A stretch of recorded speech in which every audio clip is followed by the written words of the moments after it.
Assalamualaikum warahmatullahi wabarakatuh. Bismillah, mari kita belajar lagi ya.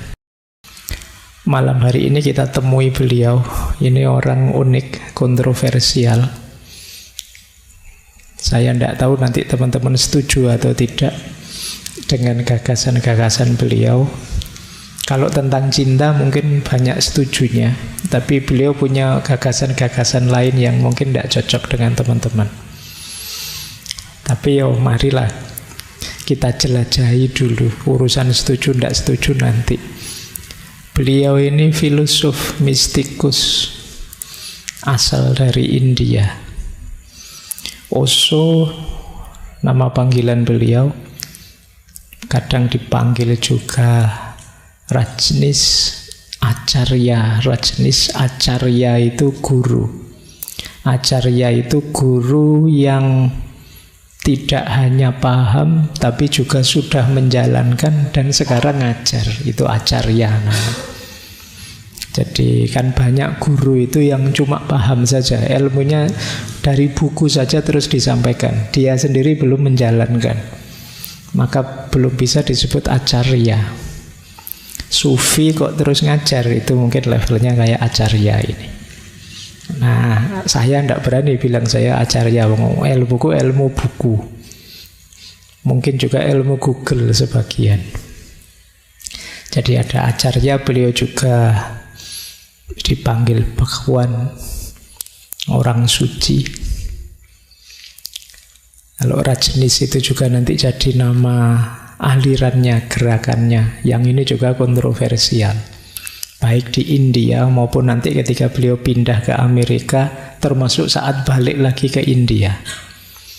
Ada banyak intrik-intrik, ada banyak kontroversi-kontroversi dalam baik gagasan-gagasan beliau maupun sejarah dari pergerakan beliau. Ya, silahkan teman-teman baca detailnya, boleh cari di Google, Osho atau Rajneesh. Tapi beliau ini kalau di barat mempelopori tren baru, aliran baru yang nanti dikenal sebagai New Age. New Age itu spiritualitas baru. Secara umum biasanya New Age itu punya ciri spirituality without religion. Spirituality yes, religionnya no. No dalam arti lebih fokus pada spiritualitasnya, bukan formalisme agamanya. Itu kalau di barat namanya New Age. Osho ini nanti juga begitu. Gagasan-gagasan beliau itu macam-macam tradisi spiritual, barat dan timur. Ada Hinduisme, ada Buddhisme, Jainisme, Sufisme, mistik dari tradisi Kristen juga, dan banyak tradisi-tradisi termasuk Taoisme, Tantrisme. Kalau nanti teman-teman menjelajahi pikiran beliau, bau-baunya Nietzsche-nya ada, Sigmund Freud-nya ada. Cuma beliau ini kontroversi kalau di India karena ajaran-ajarannya dianggap nabrak moralitas Hindu. Begitu pindah ke Amerika, ajaran-ajarannya dianggap nabrak moralitas Kristen. Tapi memang prinsip dasar dari ajaran beliau adalah kebebasan spiritual. Jadi dasar kebebasan ini kan agak kontroversial karena manusia itu kecenderungannya keterikatan demi keterikatan. Kita itu kan mengidentifikasi diri kita sebagai bagian dari ikatan-ikatan tertentu. Nah, itu yang mau didobrak oleh Osho antara lain. Baik ya, semoga siap ya. Beliau ini kalau di India itu dipanggil, ini agak ledekan, yaitu guru sek. Unik ya. Kenapa? Beliau pernah nulis buku tentang seks yang itu sangat kontroversial. Karena di antara kebebasan yang ditawarkan oleh Osho adalah kebebasan seksual. Tapi nanti kita lihat Pak, ada konsepnya sendiri, meskipun ya kalau kita tidak biasa kita akan kaget dengan konsep itu. Kalau di Amerika dikenal sebagai guru Rolls Royce, karena beliau ini ceritanya kaya raya luar biasa, kemana-mana pakai Rolls Royce, nyentrik. Kalau pakai baju ya kayak baju orang kaya. Ini semacam sindiran. Dan ada ceritanya seorang muridnya yang ingin membelikan beliau mobil Rolls Royce itu, ingin dibelikan 365 mobil biar tiap hari bisa ganti kalau ingin pakai ya. Oke, itu beberapa kontroversi di Amerika. Akhirnya beliau ngalami juga ditangkap, dipenjara, kemudian dideportasi. Sampai kemudian balik lagi ke India, di sana mulai lagi dengan aktivitasnya. Tapi beliau meninggalnya agak muda, usia 58. Kelahiran 31, nanti meninggalnya 90. Ada yang bilang ya meninggalnya beliau ada konspirasinya juga.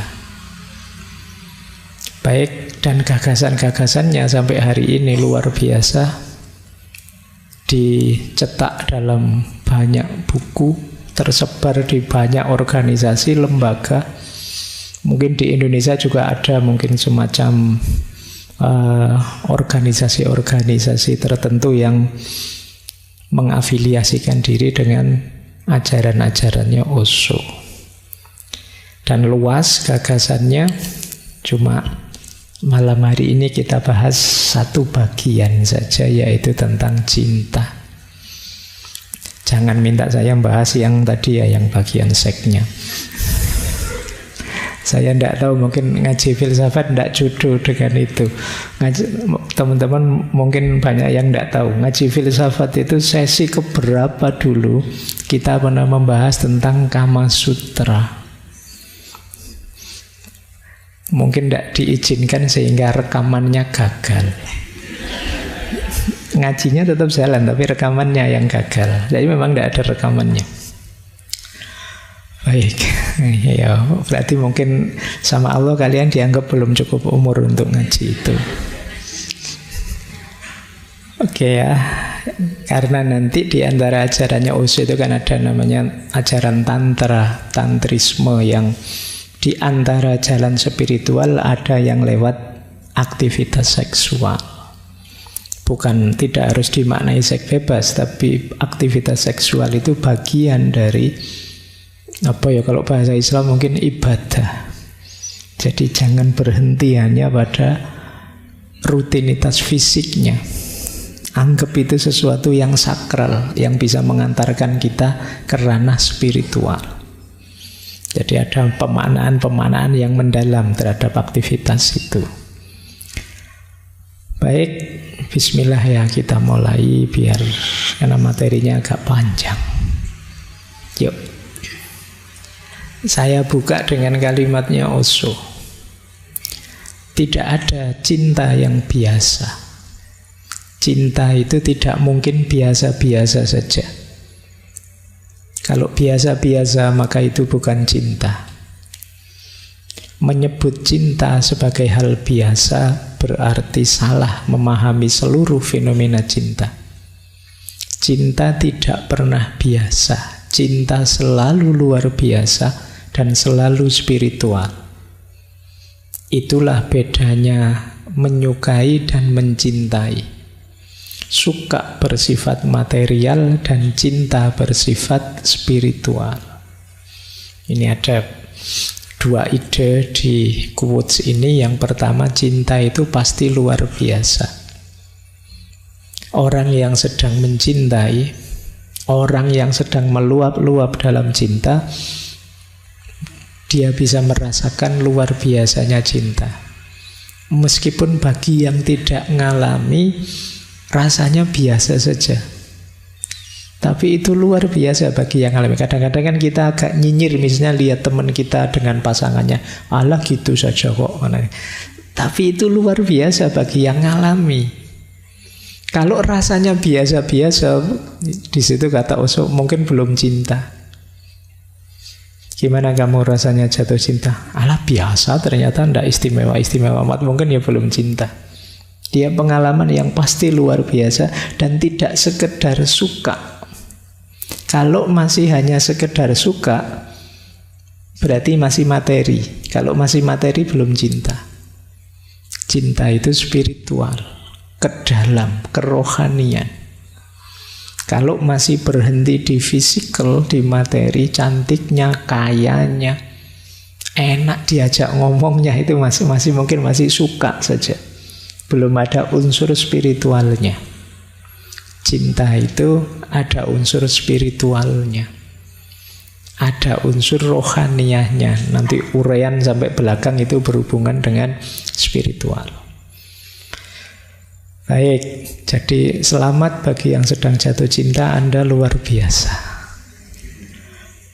Bagi yang tidak, ya semoga segera. Ya, oke ya. Terus, ini juga quote, saya buka dengan 2 quote ini dulu sebelum ke teorinya ya.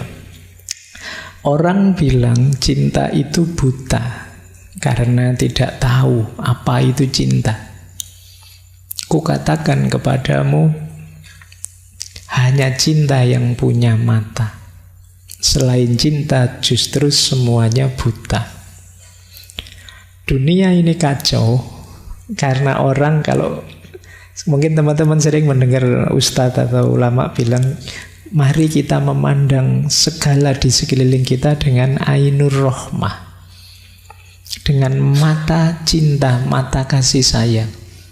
Disitulah akan terbuka bagi kita indahnya dunia, indahnya manusia, luar biasanya apapun yang terjadi di sekeliling kita.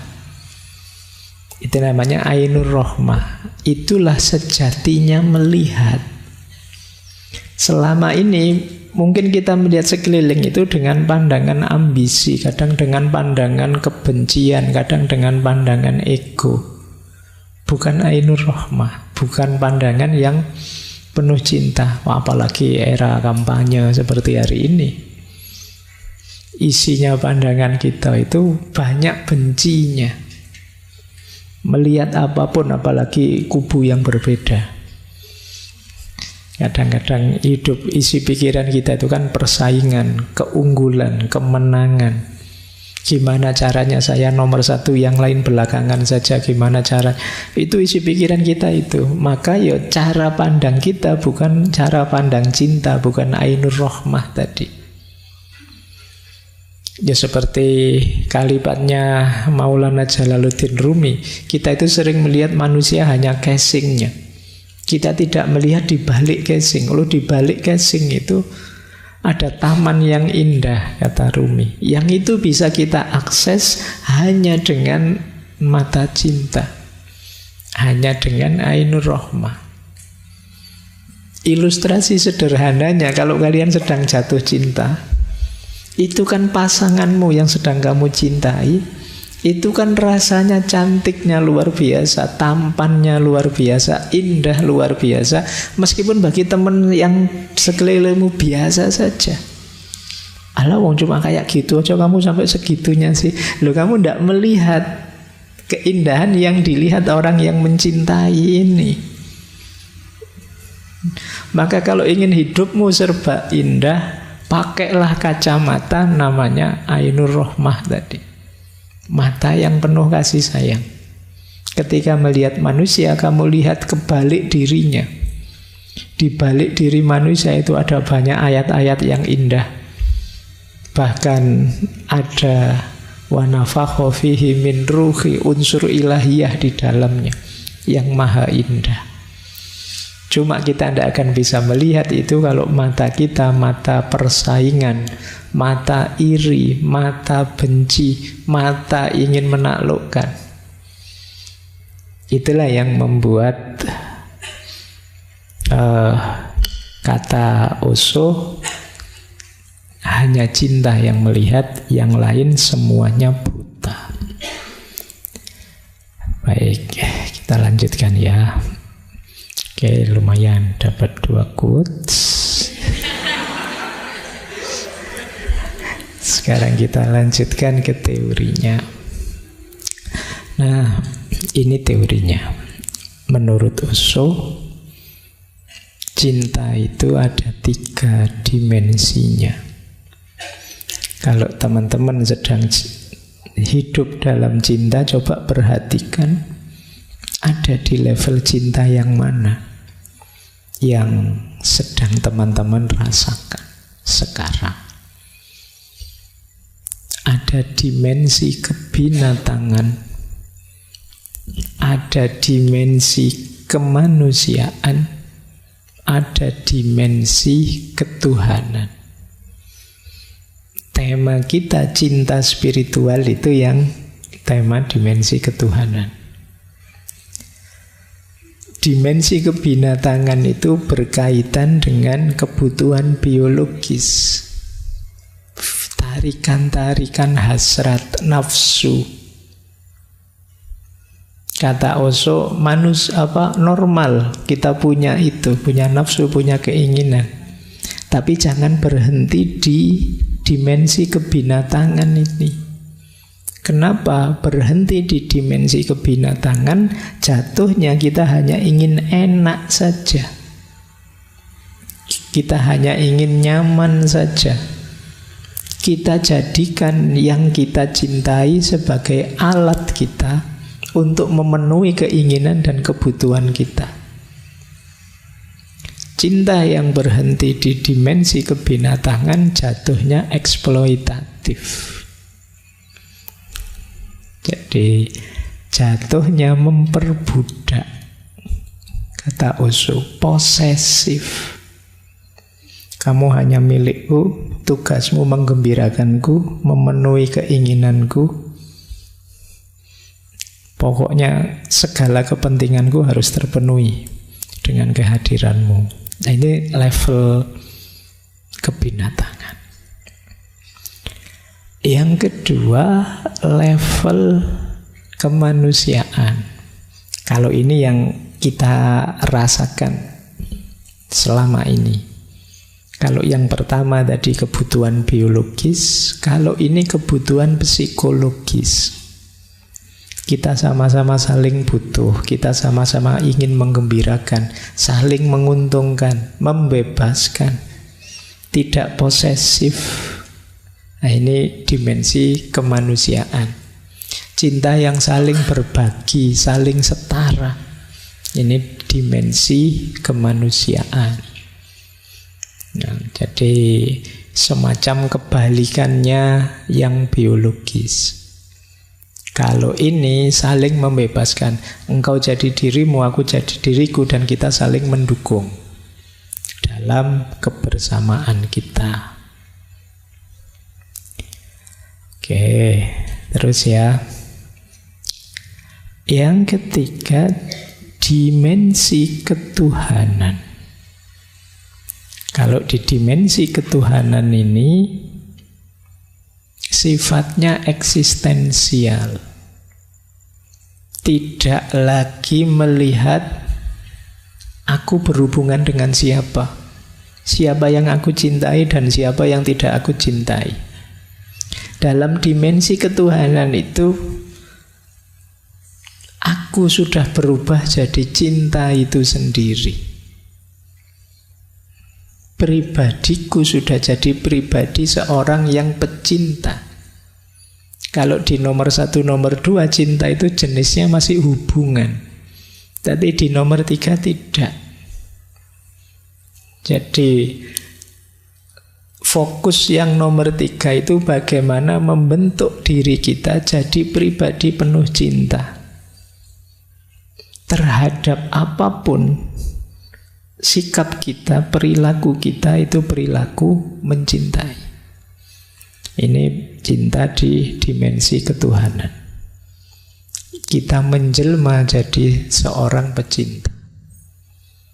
Orang yang menjelma jadi seorang pecinta itu ketemu apapun, mode dan modusnya adalah modus mencintai. Modus mencintai itu ya modus ingin memberikan yang terbaik pada siapapun yang ada di hadapanku, di posisi apapun. di peran apapun. Ini cinta level ketuhanan. Diri kita sudah berubah jadi cinta itu sendiri.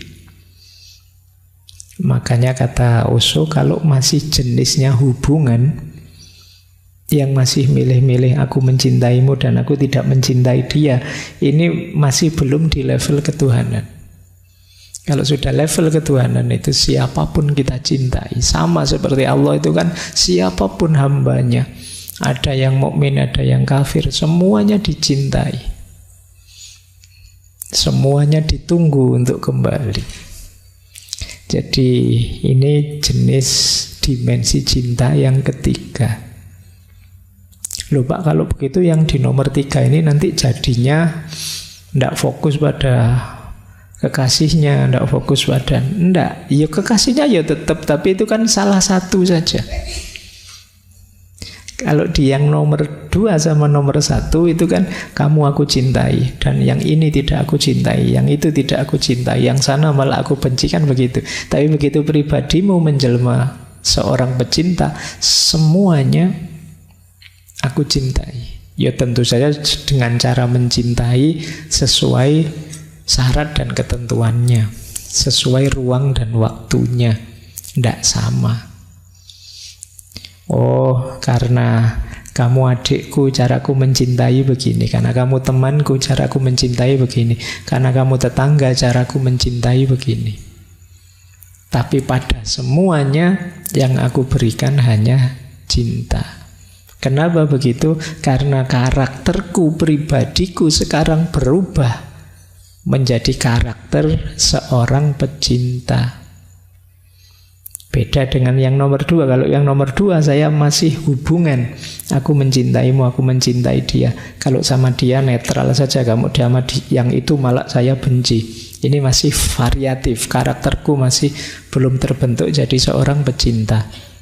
Apalagi yang nomor 1. Yang nomor 1 itu kata Osho malah belum ada cintanya. Yang ada hanya ego yang ingin dipuaskan, yang jatuhnya kemudian manipulatif, posesif, eksploitatif.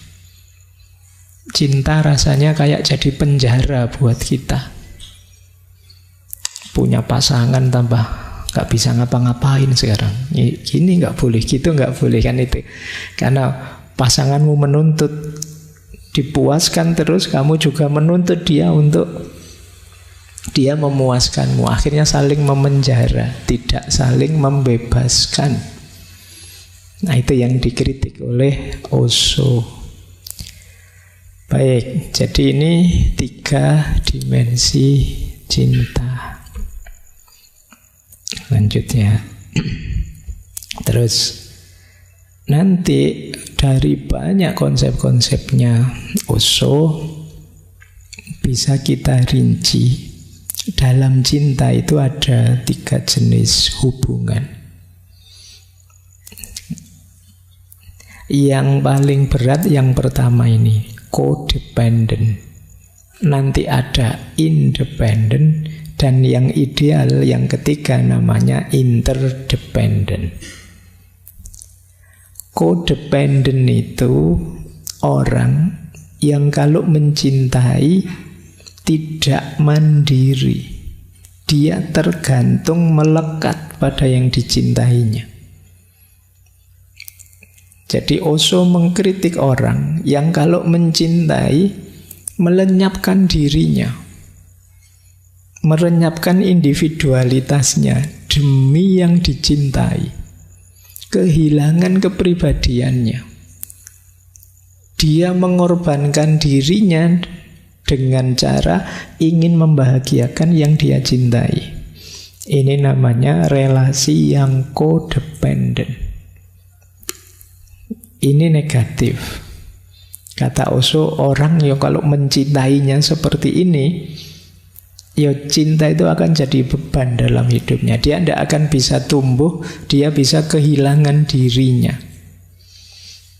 Seperti saya bilang tadi, ini cinta yang jadi penjara.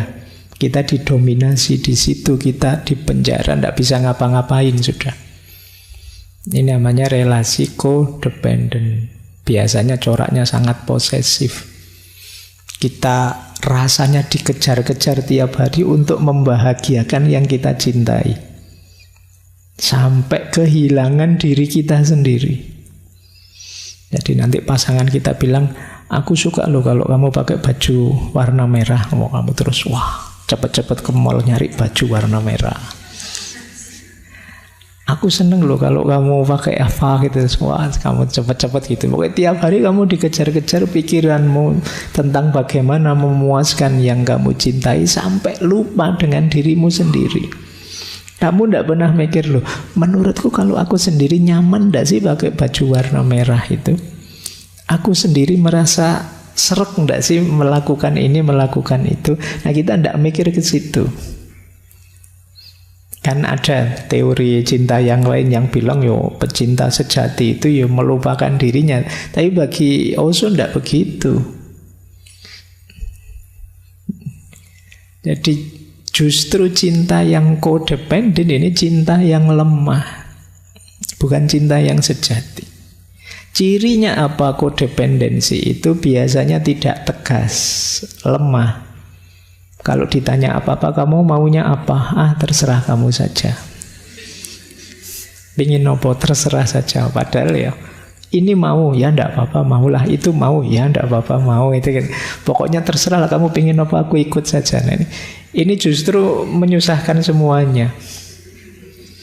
Jadi kamu ndak punya pendirian, kamu lemah. Kamu ndak jadi dirimu, padahal mungkin kamu ndak suka, kamu ndak senang. Kemudian biasanya terus komunikasinya tidak sehat, satu arah.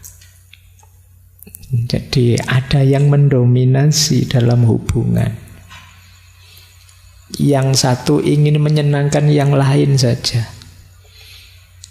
Kemudian ada yang diam-diam merasa berkorban. Aku sudah korban macam-macam loh untukmu. Apa yang sudah tidak kuberikan padamu? Aku sudah kehilangan waktu kuliah, teman-temanku lulus, aku belum demi dirimu. Aku sudah diam-diam kamu menghitung sendiri itu bahwa kamu sudah banyak berkorban. Itu alamat kamu ada di jenis codependent. Diam-diam kamu menyalahkan yang kamu cintai. Oh, kalau tidak ada kamu mungkin saya sudah lulus. Kalau tidak ada kamu mungkin aku asik sama teman-temanku nongkrong jalan-jalan. Yang ada kamu saja aku jadi malam mingguku tidak asik misalnya. Tapi kamu tidak berani ngomong. Kalau ketemu dia, gimana yang seneng enak gitu. Diam-diam kamu tidak seneng sebenarnya. Itu namanya codependent. Jadi kebebasan mau kamu pasrahkan padanya untuk didominasi. Ini jenis pertama. Ada jenis kedua. Ini lumayan sih, tapi juga belum unggulan. Yaitu jenis hubungan independen. Jenis independen ini terlalu terpisah. Kalau tadi kan ada yang satu tergadai kebebasannya, kalau ini mandiri. Tapi karena terlalu mandiri justru keintimannya jadi berkurang. Kedekatannya jadi berkurang. Berdua tapi nafsi-nafsi. Nah, itu juga tidak enak. Namanya terlalu independen, terlalu mandiri. Nanti begitu makan di warung, tak bayar sendiri-sendiri ya, siap gitu. Itu independen namanya. Hitung-hitungan ya kan kita sendiri-sendiri memang, ya boleh. Nah, tidak apa-apa ya, masing-masing dengan versinya. Jadi mungkin diajak makan, kamu mau di mana? Saya mau di warung sana. Kalau kamu, saya yang sini saja. Ya sudah kamu ke sana, saya sini ya. Nah, itu independen namanya. Jadi masing-masing dengan keinginannya, kepribadiannya, individualitasnya sama sekali tidak mau diganggu. Aku yo aku, kamu yo kamu. Mari kita jalan sendiri-sendiri versi kita. Jadinya apa? Ndak harmonis. Mungkin juga ndak romantis. Jadi kalau diajak pakai baju yang coraknya mirip, ndak usah kayak anak yatim aja. Iya bener sih, tapi yo kan pasangan. Oke, ini jenis kedua, namanya independen. Ya bagus, lebih bagus daripada yang codependent, tapi harmoni dan kebersamaannya kurang. Egonya masih kuat, masing-masing biasanya mudah konflik. Seolah-olah bersama, tapi ya rasanya kok tidak saling peduli ya. Rasanya kok kurang perhatian ya. Kalau terlalu independen, terlalu nafsi-nafsi, aku ya aku, kamu ya kamu. Ya kebetulan saja kita seolah-olah seperti pasangan misalnya. Ini gaya independen. Coba kalian evaluasi lagi ya. Saya tidak tahu kalian punya hubungan dengan apa dan siapa. Itu kira-kira codependent apa independen? Yang diidealkan dalam banyak tulisan-tulisannya Osho, kalau bisa ya interdependent. Interdependensi itu masing-masing masih punya ruang untuk pengembangan diri individualitasnya, tapi tetap menjaga komitmen dan keharmonisan bersama. Tidak ada yang berkorban, tidak ada yang mengorbankan diri, masing-masing saling mendukung pengembangan diri. Jadi dasarnya kepedulian dan penghormatan, respect dan care. Itu interdependent. Aku ya aku, kamu ya kamu, tapi kan kita ini punya keinginan bersama, punya cita-cita bersama, punya target bareng. Yuk saling bernegosiasi, saling membantu, saling menguatkan, saling berkomitmen. Oh, ini namanya interdependent. Cirinya apa interdependent itu? Tahu batasnya masing-masing. Itu ciri pertama sudah. Jadi, oh ya, yuk kita bersama sih, tapi aku tahu yang bagian itu privasimu, monggo kamu dengan privasimu. Sampai di titik ini saya tidak mau ikut campur, itu sudah pilihanmu. Nah, ini namanya tahu batasnya. Meskipun tetap peduli, kok tiba-tiba pilihannya ngaco, ya saya ingatkan. Kemudian komunikasinya aktif. Jadi komunikasinya sehat. Tidak saling cuek, tidak diem-dieman atau ngotot-ngototan ingin mendominasi. Saling menghormati, menerima tanggung jawab. Siaplah kalau memang ada yang bisa saya bantu, saya bantu. Nah, itu namanya mau menerima tanggung jawab. Untuk pengembangan diri kita masing-masing, kalau aku bisa menyumbang apa, akan saya lakukan. Terus interdependent itu dasar dan cirinya lagi kepercayaan. Saling percaya.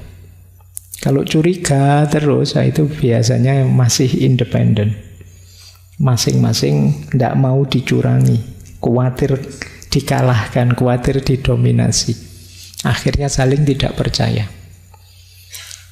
Mau sih saya serius-serius, tapi nanti kalau kita jadi, kalau tidak jadi gimana? Rugi saya. Terus jadinya ngambil jarak. Tidak ada saling percaya. Terus percaya diri. Mau apa-apa, oke. Keinginanku ya saya sampaikan apa adanya, itu percaya diri. Terbuka dan jujur. Kemudian saling memperhatikan kebutuhan. Tidak egois mikir keinginanku sendiri sih yo.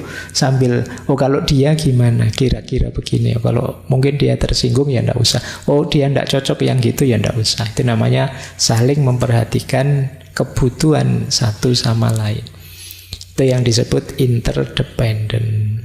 Nah, jadi dari tiga ini ya silakan teman-teman mengevaluasi ya. Jenis hubungan dengan siapa saja, bisa saja dengan orang tua, bisa saja dengan saudara, dengan teman sekelas, dengan sahabat. Kalian itu codependent apa terlalu independen, apa sudah ideal di level interdependent. Baik, kita lanjutkan lagi. Nah, sebelum kita mencintai keluar, kata Osho, Kita harus mencintai diri kita sendiri. Ini dasarnya sudah. Tidak mungkin kita bisa mencintai yang di luar diri kita kalau kita belum mencintai diri kita. Kata Osho, jika seseorang tidak bisa mencintai dirinya sendiri, dia juga tidak bisa mencintai orang lain. Seorang pria yang mencintai dirinya sendiri mengambil langkah pertama menuju cinta sejati.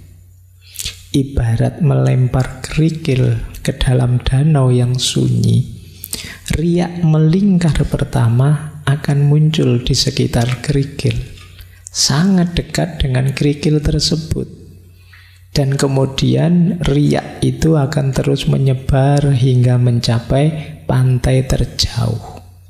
Jika engkau menghentikan riak yang muncul di dekat kerikil, tidak akan ada riak lain sama sekali. Jadi kalau kita melemparkan batu ke sungai yang airnya tenang, itu kan nanti ada buletan gelombangnya. Yang paling awal paling dekat dengan batunya. Terus tambah luas sampai pinggir. Kalau buletan paling awal tidak mungkin ada buletan gelombang selanjutnya. Yang paling awal itu simbol dari cinta kita pada diri kita sendiri. Kalau kita tidak mencintai diri kita sendiri, bagaimana kita bisa mencintai yang lain? Ada uraian selanjutnya. Kata Osho, pria yang mencintai dirinya sendiri akan menghormati dirinya sendiri. Dan orang yang mencintai dan menghormati dirinya sendiri akan menghormati orang lain. Karena dia tahu, sama seperti saya, orang lain juga demikian. Sama seperti saya menikmati cinta, hormat, martabat, begitu pula orang lain. Kalau saya menghargai diri saya tahu caranya menghargai orang lain. Kalau saya mencintai diri saya tahu caranya mencintai orang lain. Gitu loh. Oh, ternyata diperhatikan itu enak. Ya, saya tahu berarti untuk membahagiakan orang lain saya harus memperhatikannya. Jadi kalau kita peduli dengan diri kita, kita akan tahu apa yang membuat kita bahagia, senang, nyaman, dan pada akhirnya kita bisa melakukannya untuk orang lain. Kalau kita jarang mandi misalnya, terus kita ternyata tidak mandi 3 hari, tidak apa-apa kok Pak, buktinya saya masih senang-senang saja misalnya, ya kamu akan cenderung misalnya ngasih nasihat ke temanmu, sudahlah, ndak mandi, ndak apa-apa. Saya saja contohnya begini. Kamu contohnya dirimu. Jadi kalau kamu menghargai dirimu, kamu tahu caranya menghargai orang lain. Kalian misalnya yang terbiasa, apa wis kan ada, kalau ngomong kasar misalnya, lu ternyata ngomong kasar itu asik kok, Pak. Akhirnya kan kamu juga kepada temanmu yang lain juga seneng ngomong kasar. Jadi ibaratnya seperti itu cinta diri itu. Kenapa sih Pak kok harus cinta diri kita dulu? Bukankah lebih enak mengutamakan yang lain dulu loh? Kalau kamu beres dirimu, kamu mencintai dirimu, berarti kamu mengelola dirimu ke tahap yang sangat ideal. Ada lebih banyak hal yang bisa kamu lakukan untuk yang di luar dirimu. Kalau kamu tidak peduli dirimu kacau, acak-acakan, apalagi sakit-sakitan, apalagi, gimana kamu bisa mencintai yang di luar dirimu? Kamu sakit, misalnya batuk, misalnya, kamu tidak peduli kesehatanmu. Akhirnya saya batuk tidak apa-apa, yang penting yang saya cintai bahagia. Gimana bisa bahagia tiap kali deket kamu batuk? Nanti dia malah nutup mulutnya kan. Aduh, kamu disuruh pulang, pulang aja. Tidak jadi mesra, malah penyakit. Ya kamu tidak mencintai dirimu. Ngomong juga begitu. Kalau kamu seneng ngomong kasar, ya mungkin tidak kerasan orang di sekelilingmu. Itulah dasarnya. Jadi sebelum kita mencintai yang di luar diri, ayo mencintai diri kita sendiri dulu. Ngopeni diri kita, itu amanat pertamanya di situ. Maka kata Osho itu yang paragraf ketiga itu menarik. Sokrates berkata, kenali dirimu. Buddha berkata, cintai dirimu. Kata Osho, Buddha jauh lebih benar. Kenapa? Karena jika kamu tidak mencintai dirimu sendiri, kamu tidak akan mengenal dirimu sendiri. Pengetahuan hanya akan muncul kemudian, cinta yang mempersiapkan landasannya. Kalau kita mencintai diri kita, maka kita akan bisa mengenali diri kita lebih dalam. Tidak bisa ujuk-ujuk mengenali. Cinta harus jadi landasannya. Maka ya Sokrates benar sih, tapi Buddha lebih benar, kata Osho. Karena mencintai diri akan jadi landasan kita memahami diri kita lebih tepat, lebih benar. Itulah mengapa dasarnya cinta itu self-love, cinta diri. Baik, yuk kita lanjutkan. Terus, cinta itu menurut Osho sudah ada dalam diri kita. Tidak usah kamu cari kemana-mana. Kualitas, karakter, sifat, kemampuan mencintai itu kita sudah bisa.